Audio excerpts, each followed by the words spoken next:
और सिर्फ हम ही नहीं है, 140 करोड़ लोगों का ये भवन है, चाहे नया वाला हो या पुराना वाला हो। ये मेरी ओर से एक विदाई भाषण भी है। और वो तकदीर लिखने वाले संकीर्ण दायरों में नहीं सोचते थे कि वो जो मेलजोल की सीमेंट है उसका खात्मा हो रहा है, उसको बचाइए।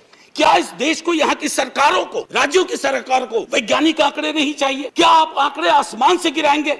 मेजॉरिटी के बिना सरकार नहीं चलती। लेकिन मेजॉरिटी और मेजॉरिटेरियनिज्म में फर्क है। ये फर्क अगर हमारी सरकार भूल जाती है तो बहुत बड़ी पीड़ा होती है। छोटी मोटी आलोचना जो कभी व्यक्तिगत नहीं होती है, आप कहते हो कि पाकिस्तान चले जाओ। मान लीजिए कि 65% लोगों ने आपको पिछली बार वोट नहीं किया, सबको पाकिस्तान भेज दोगे? ऐसी कोई व्यवस्था होती है? बेरोजगारी को लेकर हमारा दृष्टिकोण साफ होना। सरकार में आप हो, हम हो, बेरोजगारी हम सबकी पॉलिटिक्स खत्म कर देगा। 47 में बंटवारा हुआ था इस देश का। बंटवारे के बावजूद उतनी घृणा, उतनी नफरत, पीड़ा के बावजूद नहीं थी। सरकार जरूर बनाइए, अगला चुनाव भी लड़ेंगे, खूब दिल से लड़ेंगे।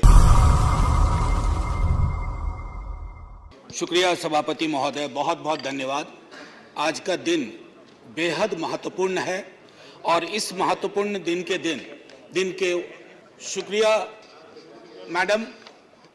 मैडम मेरी शुभकामनाएं स्वीकार करें। मैं यहां से बोल रहा हूं, इधर मैं यहां से बोल रहा हूं। शुक्रिया, बहुत अच्छा अवसर है कि आप यहां आई हैं। कितनी खुशी हो रही है बता नहीं सकता। आज सुबह माननीय सभापति महोदय ने कहा था कि ह्यूमर वगैरह हमारी जिंदगी से चला गया। तो मुझे स्मरण है, ये किताब मैं एक ही किताब लेके आया हूं, ऐसी 5 किताबें हैं कॉन्स्टिट्यूएंट असेंबली डिबेट्स की। तो इसमें सर ऐसी 5 किताबें हैं कॉन्स्टिट्यूएंट असेंबली डिबेट्स। सो माननीय उपसभापति जी, एक मिनट प्लीज। माननीय उपसभापति जी, 75 कैसे बनाया जा रहा है मेरी समझ में नहीं आ रहा है। क्योंकि अगर हम कॉन्स्टिट्यूएंट असेंबली से 75 जोड़े तो 2021 में पूरा होता है, अगर आजादी से जोड़े तो 2022 में पूरा होता है, और अगर पहली लोकसभा से जोड़े तो वो 2027 में पूरा होता है। तो ये 75 की गणना कहां हुई, किस ज्योतिषी ने की, मुझे नहीं पता। मेरे हिसाब से 75 नहीं है, लेकिन 75 वाली फील में अपनी बात रखूंगा। हां, तो माननीय उपसभापति जी, हुआ यूं कि सरोजिनी नायडू जी को बुलाया गया बोलने के लिए, संभवतः 11 दिसंबर 1946 को। कम लोगों को यहां पता होगा कि सरोजिनी नायडू जी बिहार से चुनकर संविधान सभा में आई थी। तो उनको चेयरमैन साहब ने कहा कि अब बुलबुले हिंद, नाइटिंगेल ऑफ इंडिया आएंगी, लेकिन कविता में अपनी बात कहेंगी, प्रोज में नहीं कहेंगी। उन्हें थोड़ा बुरा लगा, मजाक में ही सही। उन्होंने कहा कि आपका अब ये व्यवहार, आपका ये कहना अनकॉन्स्टिट्यूशनल है। तो उन्होंने कहा नहीं, फिर भी सुनाना होगा। तो उन्होंने एक चीज सुनाई जो मैं पेशे नजर कर रहा हूं माननीय सभापति जी को। सुबह बड़ी बेसब्री से वो कह रहे थे कि ह्यूमर चला गया। तो उन्होंने सुनाया कि बुलबुल को गुल मुबारक, गुल को चमन मुबारक, रंगीन तबीयतों को रंगे सुखन मुबारक। तो ये मैं ये बता रहा हूं कि ये हमारा ध्येय था। अब सुबह चर्चा की, हमारे लीडर ऑफ द हाउस ने बड़ी खूबसूरत चर्चा की और जिक्र किया सर्वपल्ली राधाकृष्णन का। यहां ठीक सामने सर्वपल्ली राधाकृष्णन। उन्होंने एक बात कही थी और मैं वो श्लोक पढ़ना चाहता हूं। मृदुना दारुणं हंति मृदुना हंत्य दारुणम, मृदुना दारुण हंति मृदुना हंत्य दारुणम, ना साध्यं मृदुना किंचित तस्मात् तीव्रतरं मृदु। इसका आशय यह है माननीय सभापति, उपसभापति जी, कि अग्रेशन से, अग्रेसिव बिहेवियर से आप चीजें हासिल नहीं कर सकते। इस देश में मेरे विद्वान साथियों ने उधर से उपलब्धियां गिनाई, हमारे कुछ विद्वान साथियों ने यहां से कमियां गिनाई। मैं दोनों के बीच में चुनौतियां गिनाना चाहता हूं। चुनौतियों की वजह से आज हम यहां हैं, और सिर्फ हम ही नहीं हैं, 140 करोड़ लोगों का यह भवन है, चाहे नया वाला हो या पुराना वाला हो।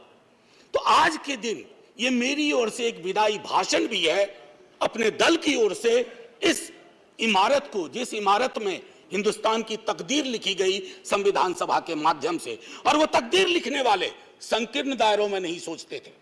मैं उस पर आऊंगा थोड़ा 2 मिनट के बाद। माननीय सभापति जी, बहुत चर्चा होती है। 47 में बंटवारा हुआ था इस देश का, बंटवारे के बावजूद उतनी घृणा, उतनी नफरत, पीड़ा के बावजूद नहीं थी। अभी हाल में एक रोमिला जी की किताब आई, वो कहती हैं बड़ी खूबसूरती से, have we moved from integrated nationalism to segregated nationalism? क्या हम एकीकृत राष्ट्रवाद से एक विभाजित, विखंडित राष्ट्रवाद की ओर बढ़ रहे हैं? क्योंकि यह इमारत, इसकी बुनियाद मेलजोल पे है, इसकी बुनियाद में बंटवारे के बावजूद बंटवारा नहीं हुआ। तो मैं हाथ जोड़ के विनती करूंगा, सरकार जरूर बनाइए, अगला चुनाव भी लड़ेंगे, खूब दिल से लड़ेंगे, इंडिया भी रहेगा, भारत भी रहेगा, कोई में से एक चॉइस नहीं है, क्योंकि हमको इंडिया भारत करके जम्बू द्वीप तक नहीं जाना है। मैं सिर्फ इतना कहूंगा कि वो जो मेलजोल की सीमेंट है उसका खात्मा हो रहा है, उसको बचाइए। माननीय सभापति जी, मैं दो व्यक्तियों के मध्य में अपनी कुछ बात रखना चाहता हूं।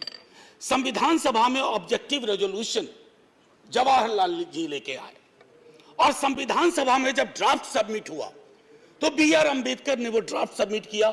तो मैं सिर्फ कहता हूं, ऑब्जेक्टिव रेजोल्यूशन में बहुत सारी बातें थी, ये प्रस्तावना के बारे में, सॉवरेन डेमोक्रेटिक रिपब्लिक के बारे में काफी कुछ बोल चुके हैं, सॉवरेनिटी गिरवी ना चली जाए, मौलिक अधिकारों के मामले में। हमें आपके पीछे एक तराजू है, वो तराजू हमें लगाना होगा कि मौलिक अधिकार में कहां पहुंचे, सॉवरेनिटी में कहां पहुंचे, डेमोक्रेटिक रिपब्लिक के मसले पे कहां पहुंचे। High flying words don't cover up our failures, let's not look for that. और एक मसला आया, उन्होंने एक जिक्र किया ओथ ऑफ टेनिस कोर्ट। माननीय सभापति जी, फ्रेंच रिवॉल्यूशन के बाद जब बड़ी शिद्दत से लोग काम में लग गए अधिकारों पर बात करने के लिए, तो राजा को शुरू में परेशानी नहीं हुई, लेकिन राजा को लगा कि कुछ ऐसा कर रहे हैं जिससे खुराफात की बू आ रही है। उसने क्या किया, दरवाजे बंद करवा दिए। जिस हॉल में वो लोग बैठते थे वो चले गए दूसरे दरवाजे रूम में, उसको भी बंद करवा दिया। तो वो चले गए टेनिस कोर्ट में, सारी कार्रवाई पूरी की, उसको कहा oath of tennis court. Oath of tennis court का जिक्र जवाहरलाल जी ने इसलिए किया था कि हमारे अंदर वो जज्बा हो, इमारत बनाने बिगाड़ने से इबारतें नहीं बदलनी चाहिए। हमारा जज्बा वही होना चाहिए जो ओथ ऑफ टेनिस कोर्ट में जवाहरलाल जी, हमारे फर्स्ट प्राइम मिनिस्टर, ने कहा। अब आते हैं कि बाबा साहब भीमराव अंबेडकर जी ने क्या कहा। माननीय सभापति जी, आप जिस इलाके से आती हैं, मैं जिस इलाके से आता हूं, वहां ये बातें बड़ी प्रबल है।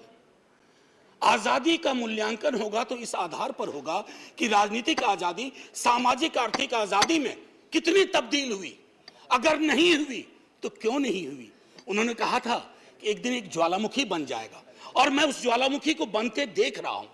वो इसलिए बनते देख रहा हूं कि जब मैं देखता हूं कि बिहार के जातिगत सर्वेक्षण पे देश के सॉलिसिटर जनरल कोर्ट में खड़े हो जाते हैं, तो मैं देखता हूं ब्लॉक करने की कोशिश हो रही है।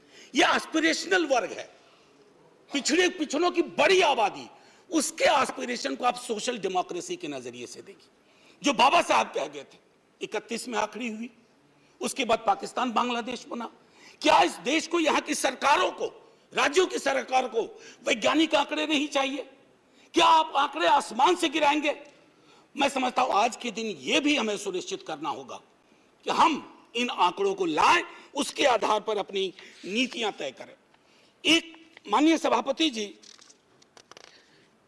अंबेडकर साहब दो और चीज कह के गए, preventing tyranny of majority.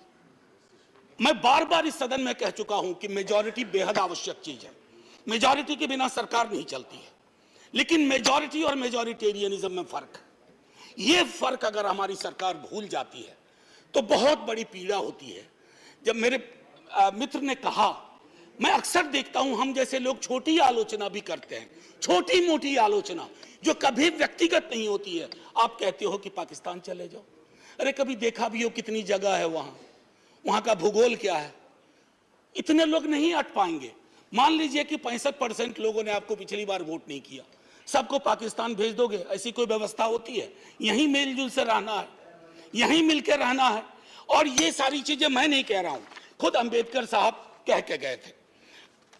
Madam, आपकी तरफ से मैं एक और चीज, एक दो छोटी चीज कह करके, इस देश की एक बड़ी आबादी, सभापति महोदया, मैं आपका सभापति महोदया अभी बिल मत 2 मिनट लूंगा, ज्यादा नहीं, आज पहली बार हैं, इतने नजरिए इनाद कर दीजिए। मैं सिर्फ इतना कहना चाहूंगा कि बेरोजगारी को लेकर के हमारा दृष्टिकोण साफ होना चाहिए। सरकार में आप हो, हम हो, बेरोजगारी हम सबकी पॉलिटिक्स खत्म कर देगा। राइट टू एम्प्लॉयमेंट के लिए हम क्या सोच रहे हैं, और इस देश की एक बड़ी आबादी से देशभक्ति का जो प्रमाण पत्र हम मांगते हैं ना मैडम, वो कहीं चलेगा नहीं। मैं आखिरी चीज कह करके एक सुनाना चाहता था। मैं इसलिए कहता हूं, वो एक घर में 5 सदस्य हैं, उसमें हर 5वां सदस्य उस आबादी का है। अगर उस घर में उस 5वें सदस्य को आप एलिनेट करेंगे, दूर करेंगे, घर कभी महफूज नहीं रह सकता। और आखिरी में मैं साहिर को जाता हूं और वहीं खत्म कर दूंगा, आपको घंटी बजाने की जरूरत नहीं पड़ती। आओ कि आज गौर करें इस सवाल पर, देखे थे हमने वो हंसी ख्वाब क्या हुए। दौलत बढ़ी तो मुल्क में अफलास क्यों बढ़ा, खुशहाली आवाम के असबाब क्या हुए। जो अपने साथ साथ चले कुएदार तक, वो दोस्त, वो रफीक, वो अहबाब क्या हुए। क्या मोल लग रहा है शहीदों के खून का, क्या मोल लग रहा है शहीदों के खून का, मरते थे जिन पे हम, वो सजाए याब क्या हुए। बेकस बरहनगी को कफन तक नहीं नसीब, वो बादा आए अतलसों के मुखाब क्या हुए। जमहूरियत नवाज बशर दोस्त अमन ख्वाह, खुद को जो खुद दिए थे वो अलकाब क्या हुए। मजहब का रोग आज भी क्यों लाइलाज है, मजहब का रोग आज भी क्यों लाइलाज है, वो नुस्खा हाय नादिर व नायाब क्या हुए। हर कूचा शोला जा रहे, हर शहर कत्लगाह, यकजहती हयात के आदाब क्या हुए। सहराए तीरगी में भटकती है जिंदगी, उभरे थे जो उफक पे वो माताब क्या हुए। मुजरिम हूं अगर मैं तो गुनहगार तुम भी हो, मुजरिम हूं अगर मैं तो गुनहगार तुम भी हो, ए रहबराने कौम खताकार तुम भी हो। जय हिंद ma'am, and salute to all the freedom fighters, संविधान सभा के उन तमाम लोगों को।